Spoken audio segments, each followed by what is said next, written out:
The Malaysian capital, Kuala Lumpur, was the setting last weekend for the Division 2 Championship of the HSBC Asian Five Nations. As recently as 2009, Singapore were playing in the top tier of Asian rugby, but they now find themselves ranked 10th in the region after relegation last year.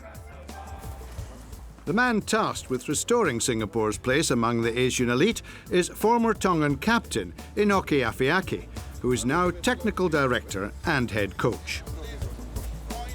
Rugby is a brilliant game played by all nationalities.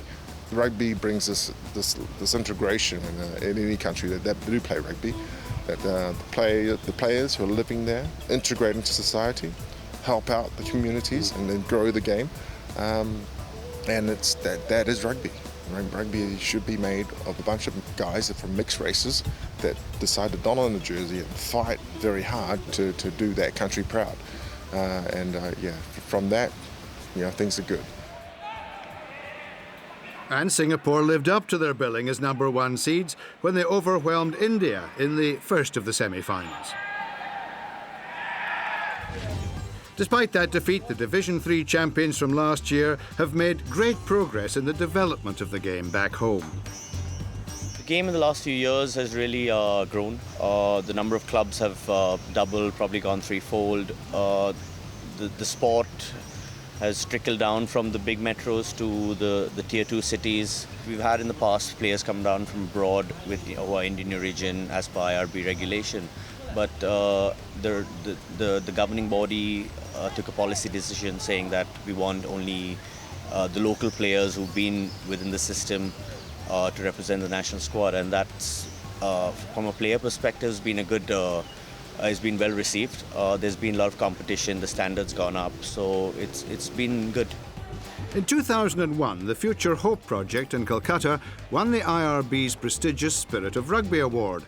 Run by Englishman Tim Grandage, the project has helped hundreds of the region's most vulnerable children. One of them, Indi Gurung, was a member of the India squad.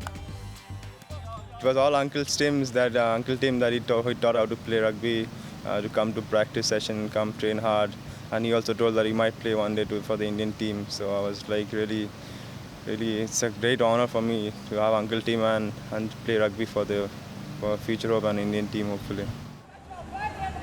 Defeat for India against Iran would mean a swift return to Division 3.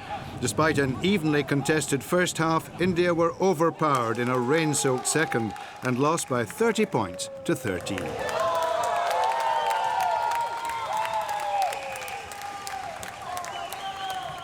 Yeah, it's a case of rebuilding, back in Division 3, back to the drawing board, just look at rebuilding, getting the team back up.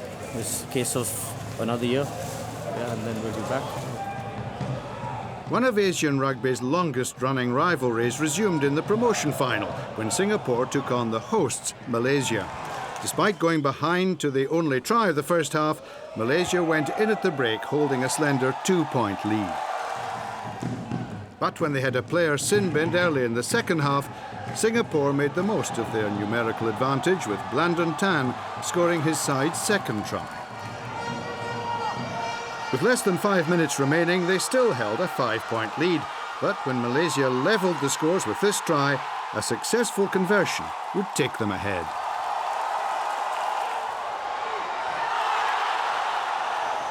The drama continued deep into injury time when Singapore were awarded a penalty, and Suhaimi Amran showed great composure to win the game with the final kick of the match.